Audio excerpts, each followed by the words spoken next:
अतिशय आनंद आहे की आपल्या नगरपालिकेच्या निवडणुकीची सुरुवात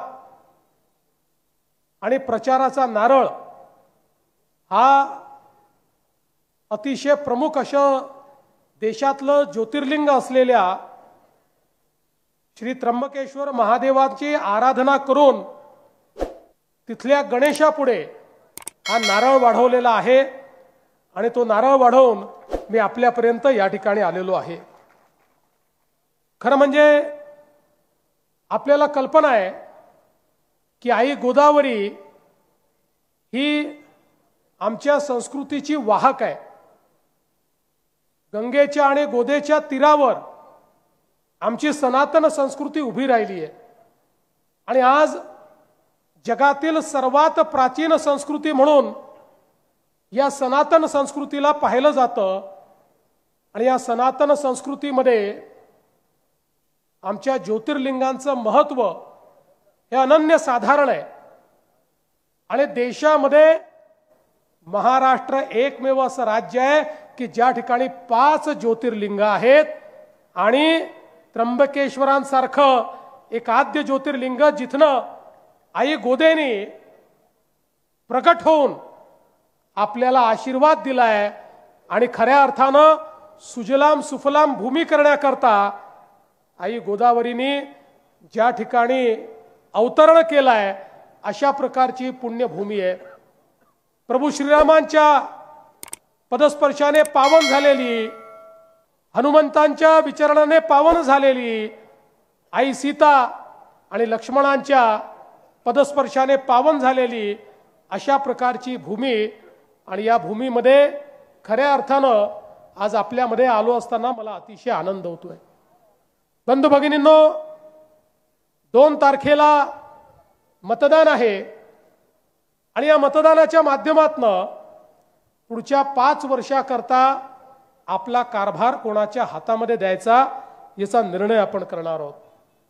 आज मला आनंद आहे की श्री कैलाश घुले यांच्यासारखा एक उमेदवार हा आपण त्र्यंबकमध्ये दिलाय, जे अनुभवी आहेत, जे इंजिनियर आहेत, जे यापूर्वीचे अनेक कुंभमेळे ज्यांनी बघितलेले आहेत, पूर्वीही मंदिरचे ट्रस्टी होते, आजही ट्रस्टी आहेत। एक प्रकारे कामाचं विजन, कामाची दृष्टी असलेला अशा प्रकारचा एक उमेदवार आपण आणि आपले सगळे इतर नगरसेवक पदाकरता उमेदवार दिले आहेत। मी या निवडणुकीमध्ये कोणावर टीका करण्याकरता आलो नाही, कोण कमी कोण जास्त हे करता आलो नाही, तुम्हाला एवढीच विनंती करण्याकरता आलो आहे। देशाचे प्रधानमंत्री माननीय नरेंद्र मोदीजी यांनी आपल्याला मंत्र दिला आहे, विकास भी और विरासत भी। विकास आणि संस्कृती या दोन्ही गोष्टी सोबत चालल्या पाहिजेत, हा मोदीजींचा मंत्र आहे। हा आमचा वारसा आहे, सनातन वारसा आहे। आमची वारसा स्थळं ही उत्तम असली पाहिजेत आणि मोदीजींनी ती वारसा स्थळ उत्तम करून दाखवली आणि आज या कुंभाच्या निमित्ताने संपूर्ण जगातनं आमच्या नाशिकमध्ये आणि आमच्या त्र्यंबकेश्वरमध्ये त्या ठिकाणी सनातनाला मानणारे असे करोडो लोक येणार आहेत आणि म्हणून आपली नगरी सुसज्जित ठेवायची आहे, पण केवळ तेवढ्या पर्वापुरतं ती सुसज्जित ठेवायची नाही, तर भविष्याकरता देखील त्र्यंबक नगरीत आल्यानंतर एक पावित्र्य वाटलं पाहिजे। आपण एका पवित्र नगरीमध्ये आलो आहोत ही भावना तयार झाली पाहिजे आणि त्यासोबत इथल्या नागरिकांच्या ज्या मूलभूत सोयी आहेत, या ठिकाणी पिण्याचं पाणी असेल, कचऱ्याचा निचरा असेल, सांडपाण्याची व्यवस्था असेल, या ठिकाणचे शिक्षण आरोग्याचे प्रश्न असतील, असे सगळे प्रश्न निकाली काढून इथल्या सामान्य माणसाचं जीवनमान हे वाढलं पाहिजे, या दृष्टीनं आम्हाला काम करायचं आहे। आणि म्हणूनच मी सांगितलं, मला कोणावर टीका करायची नाही, कोणाच्या विरोधात मतं मागायची नाही, मला तुम्हाला मतं याकरता मागायची आहेत की तुमच्या स्वप्नातलं त्र्यंबकेश्वर तयार करण्याकरता मला या ठिकाणी प्रभू शिवशंकराचा आशीर्वाद घ्यायचा आहे आणि तो आशीर्वाद तुमच्या मतांनी मला मिळणार आहे। या ठिकाणी कैलास घुलेजी असतील, आपली सगळी टीम असेल, यांच्या पाठीशी ताकदीनं मला उभं राहायचं आहे आणि आपण काय परिवर्तन घडवू शकतो हे मला दाखवून द्यायचं आहे। बंधू भगिनींनो, मगाशी गिरीश भाऊंनी सांगितलं आम्ही सकारात्मक प्रचार करतो, आमचे विरोधक नकारात्मक प्रचार करत सांगतात की कुंभच्या नावावर तुमची घरं तोडणार, कुंभच्या नावावर तुमची दुकानं तोडणार।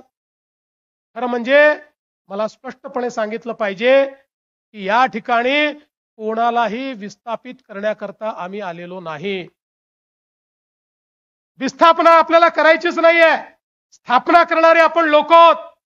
या ठिकाणी खऱ्या अर्थानं सर्वांना सोबत घेऊन विकास करायचा हे आपलं ब्रीदवाक्य आहे। त्यामुळे सगळ्यांना सोबत घेऊनच या ठिकाणी आपल्याला काम करायचं आहे।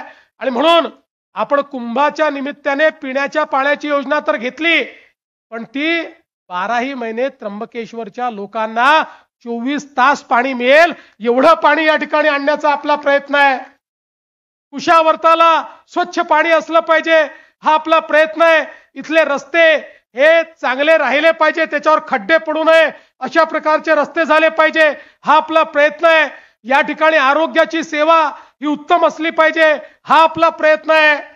या सगळ्या प्रयत्नांकरता आपण हे काम सुरू केलं आहे, कारण मोदीजींनी सांगितलं आपल्या महाराष्ट्रामध्ये 50% लोक हे केवळ 350 शहरांमध्ये राहतात। त्र्यंबक सारखे 350 शहर आहेत, त्यात महाराष्ट्राची 6.5 कोटी लोक राहतात।